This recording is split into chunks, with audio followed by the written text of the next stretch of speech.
শুভ সকাল সবাইকে। চতুর্থ দিনে হচ্ছে সবাইকে স্বাগত জানাচ্ছি। আজকে হচ্ছে আমরা সকালবেলা ইছামতি নদী থেকে হচ্ছে রওনা দেই মুন্সিগঞ্জ থেকে। তো এখন আমরা যাচ্ছি হচ্ছে মাওয়ার দিকে। মাওয়াতে গিয়ে একটু বাজারে কাজ আছে, একটু বাজার সদাই লাগবে। এরপরে হচ্ছে আমরা যাব দোহারের দিকে।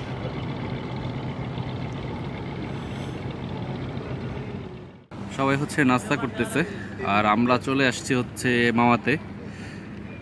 এই হচ্ছে মাওয়া লঞ্চঘাট আর সামনেই হচ্ছে পদ্মা সেতু, যদিও এখন দেখা যাচ্ছে না কুয়াশার জন্য।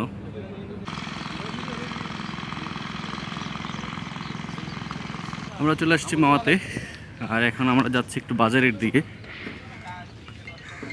দেখা যাক কিছু মাছ টাছ পাওয়া যায় কিনা।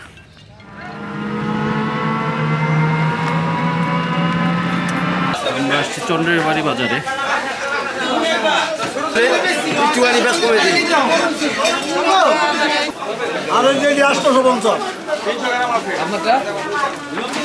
আমার স্যার এটা নিতে হবে 750, আর এটা নিতে হবে একদম 900 টাকা। 350 দিবেন।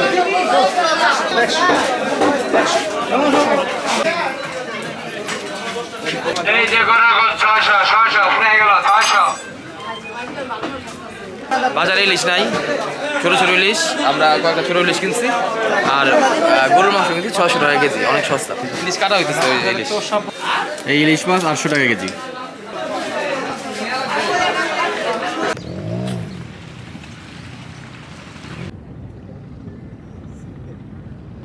আমরা এখন আছি হচ্ছে পদ্মা সেতুর খুব কাছাকাছি।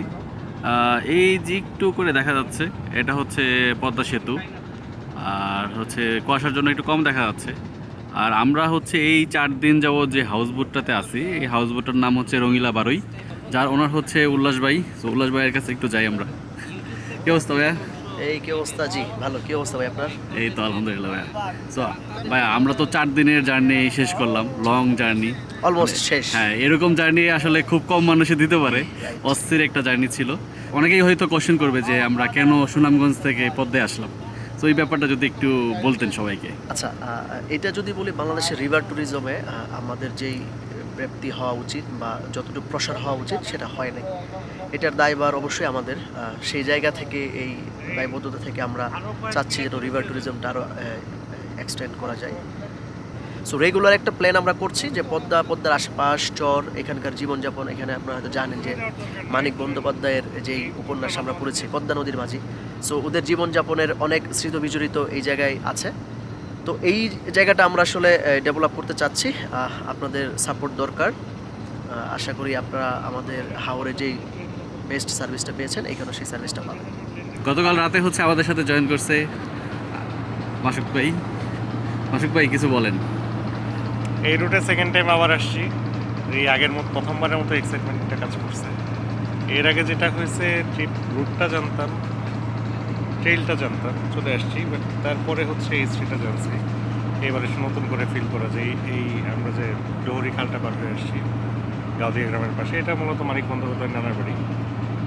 এই জায়গাটা উনি অনেক বেশি সময় কাটিয়ে গেছেন এবং পুতুল নাচের ইতিকথার পুরো সেটিংটা হচ্ছে গাউদিয়া কেন্দ্রিক। তো আমরা ওই জনপদটা পার হয়ে আসছি, এটা এইবার নতুন করে ফিল করলাম আর কি।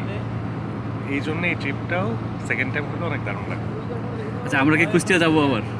কুষ্টিয়া অবশ্যই যাব। রবীন্দ্রনাথের ট্রেলে আমাদের হাউস বোটের একটা পায়োনিয়ার যদি বলি রবীন্দ্রনাথ, উনি 2 সপ্তাহ ধরে হচ্ছে হাউস বোটে ঘুরে বেড়াতেন এবং শিলাইদহ থেকে শাহজাদপুর বা প্রতিশনের জমিদারি দেখার জন্য উনি আসলে হাউস বোটটাই ব্যবহার করতেন। তো কবিগুরুর পথটা যদি আমরা অনুসরণ না করি তাকে তো ট্রিবিউটটা প্রপার্টি দেওয়া হবে না। অবশ্যই। তো আমরা অবশ্যই শিলাইদহের পথে যাব। শাহজাদপুরের পুরোটা এখন যাওয়া যায় না বাংলা নদীতে, বাট যতটুকু যমুনা নদীতে যাওয়া যাবে আমরা পুরোটাই কভার করব। রবীন্দ্রনাথ এই সময়টা হাউস বোটে করে শিলাইদহ থেকে শাহজাদপুরের দিকে যেতেন, ওই সময়টা একটা মজার পিরিয়ড আছে। আমরা যদি বলে যে যমুনার বাম পাড় দিয়ে রবীন্দ্রনাথ যে হাউস বোট নিয়ে যাচ্ছে, পদ্মা বোট যেটা ছিল, ঠিক এই পারে হচ্ছে তেহতা জমিদার বাড়ি, তাতে নজরুল প্রমীলা দেবীর সাথে রোমান্স করে বেড়াচ্ছে, ঘুরে বেড়াচ্ছে। 1-2 বছরের গ্যাপ আছে, যে এই বছর নজরুল এসছেন ওই বছর তো রবীন্দ্রনাথ ওই পথে যান নাই। তারপর এটা ভাবতে ভালো লাগে যে নদীর 2 পারে 2 জন আছেন এবং কেউ জানছেন না যে এই পারে নজরুল ওই পারে রবীন্দ্রনাথ, কেউ জানছেন না। এই বিষয়টা খুবই ইন্টারেস্টিং হবে এই রুটটাতে। এবং আমরা যে দোহাট থেকে মূলত কুষ্টিয়ার দিকটায় যাব। এই পথে গোয়ালন্দ ঘাটটা পড়বে একবারে, ওই দিকটায় আমরা পদ্মার ইলিশ যারা ধরে সেই জেলেদের জনপদ হয়ে যাব। ওই জায়গাটাতে হচ্ছে পদ্মা নদীর মাঝের পুরো সিটিংটা, এবং মানিক বন্দ্যোপাধ্যায় ওই অঞ্চলটাতে প্রায় 6 মাসের মতো ছিলেন, জেলেদের সাথে থেকে জেলে গেছেন। কেতুপুরের তো আসলে এই মুহূর্তে কোনো ট্রেস পাওয়া যাচ্ছে না, হয়তো একটা ফিকশনাল নাম ছিল, কিন্তু কেতুপুরের যে জনপদটা আমরা মানে মাইঝা কত্তার বদান্যতায় যে জেলে পাড়াটা গড়ে উঠেছিল সেই রকম একটা জনপদ আমরা দেখতে পাবো এই পথটাতে, এবং পুরাটা যদি এরকম জনপদ পাওয়া যায়, মানুষ মাছ ধরতে রয়েছে, সেই ইলিশ ধরানো নৌকাগুলো আগের মতোই আছে, এই যে জীবনযাপনটা দেখার সুযোগ। এবং পদ্মায় খুব ইন্টারেস্টিংভাবে নতুন নতুন কিছু চর জাগে, এবং প্রত্যেক বছরই হয়তো কিছু চর লং লাস্টিং হয় 20-25 বছর থেকে, কিন্তু প্রত্যেক বছরই কোনো না কোনো চর জাগছে, এটা পরের বছর তার কোনো অস্তিত্ব পাওয়া যায় না। এই যে একবারেই একটা নতুন সৃষ্ট হওয়া ভূমিতে আমাদের পা ফেলার সুযোগ হবে, একদম নির্জন চরগুলোতে কেবলমাত্র পাখিদের রাজ্য, সেখানটায় আমরা ভ্রমণ করার সুযোগ পাবো, রাতের ক্যাম্প ফায়ার করার সুযোগ পাবো। এই সব কিছু মিলিয়ে আমার কাছে মনে হয় যে বাংলাদেশের রিভার ট্যুরিজমটা একমাত্র ইউনিক, যেটা দুনিয়ার অন্য কোথাও হয়তো আপনি এইভাবে পাবেন না, কারণ আমাদের মতো এত সুন্দর ব্রেডেড রিভার বিশ্বের কোথাও নেই। এই নদীগুলো যদি আমরা এক্সপ্লোর না করি আসলে দেশে ঠিকমতো দেখা হবে না।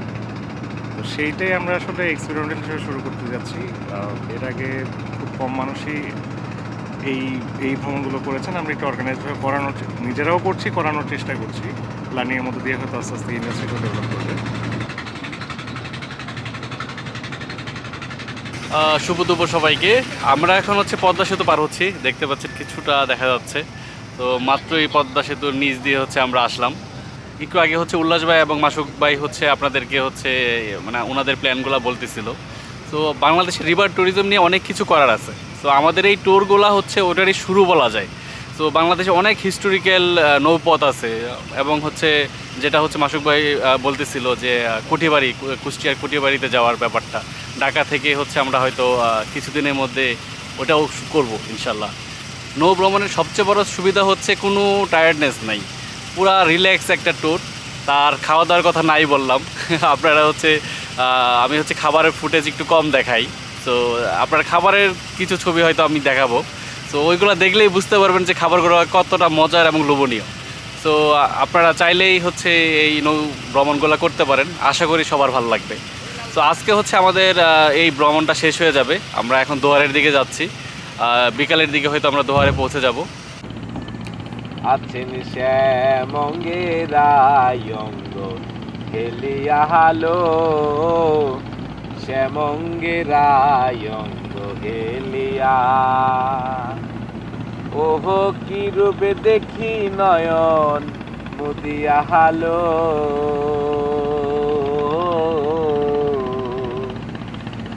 ওহো কি রূপে দেখি নয়ন মুদিয়া হালো,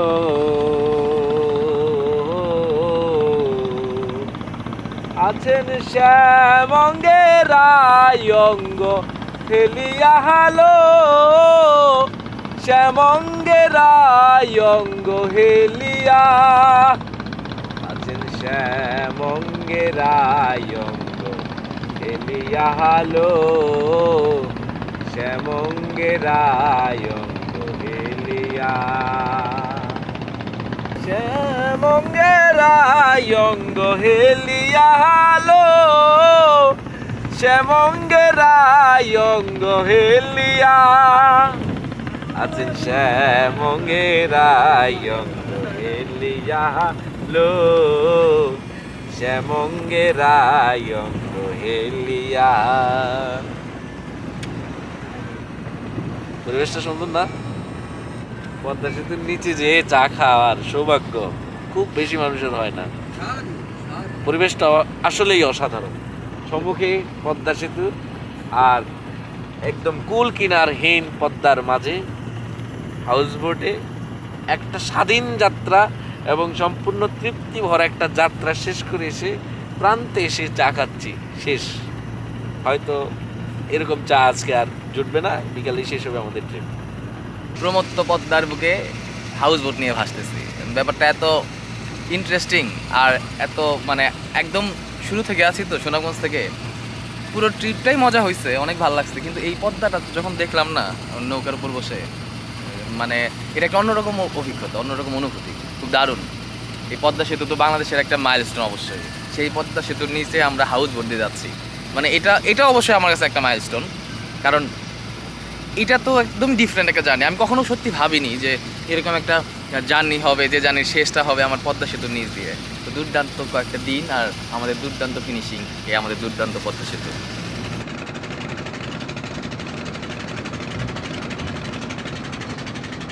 আমরা এখন হচ্ছে ইলিশ মাছ রান্না করব। তো ওইখানে হচ্ছে প্রচুর সাউন্ড, তো ওইখানে হয়তো ভয়েস দিতে পারবো না। তো আমরা এখন ওই রান্নাঘরের দিকে যাচ্ছি।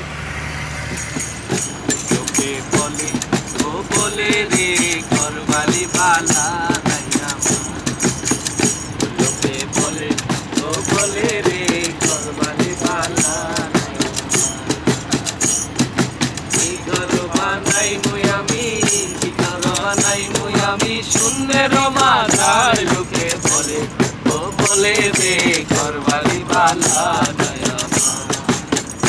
লোকে বলে ও বলে রে ঘরবাড়ি বালা আল্লাহ কইরা ঘর বানাইয়া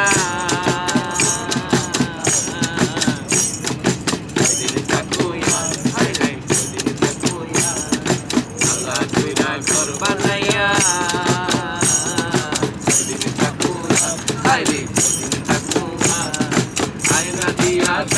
দেখি আয়না দিয়া চাইয়া দেখি পাতলা তুলা মার লোকে বলে ও বলে রে ঘরবাড়ি বালা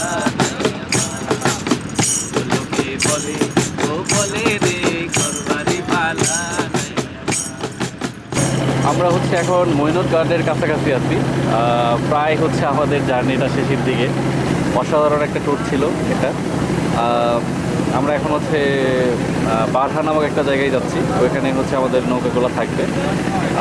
এর পরবর্তীতে হয়তো হচ্ছে আরও আসা হবে, এবং সামনে যেটা বললাম যে আমরা ওই আরেকটা হিস্টোরিক্যাল প্লেস ঢাকা থেকে কুষ্টিয়া, ওটাও ইনশাল্লাহ হচ্ছে আমরা এক্সপ্লোর করব।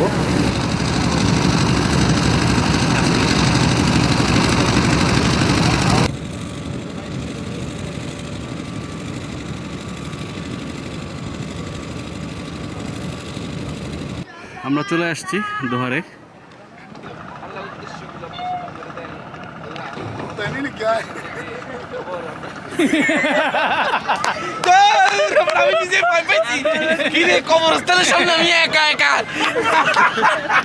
অবশেষে হচ্ছে আমরা চলে আসছি, আমাদের যাত্রা মোটামুটি শেষ। আমরা দোহার চলে আসছি, আর এখানে হচ্ছে আমাদের নৌকাগুলা নৌকা করছে। এখানে আমাদের হচ্ছে আরও 3টা নৌকা আছে, টোটাল এখন 4টা নৌকা হলো। তো আপনাদের সবাইকে অনেক অনেক ধন্যবাদ যারা হচ্ছে এই পুরো জার্নিটাতে হচ্ছে আমাদের সাথে ছিলেন। ভিডিওটা কেমন লাগলো সেটাও জানাবেন, আর যদি ভিডিও ভালো লাগে থাকে আমার চ্যানেলটা অবশ্যই সাবস্ক্রাইব করবেন। এবং এরকম ভিডিও আরও চান কি না, এরকম জার্নি, নৌপথে জার্নি বা আরও কী নিয়ে ভিডিও চান সেটা আমাকে জানাইলে আমরা ওটা নিয়ে কাজ করবো ইনশাল্লাহ। তো সবাইকে অনেক অনেক ধন্যবাদ। আসসালামু আলাইকুম। আছেন শ্যামঙ্গের অঙ্গ হেলিয়া হালো, শ্যামঙ্গের অঙ্গ হেলিয়া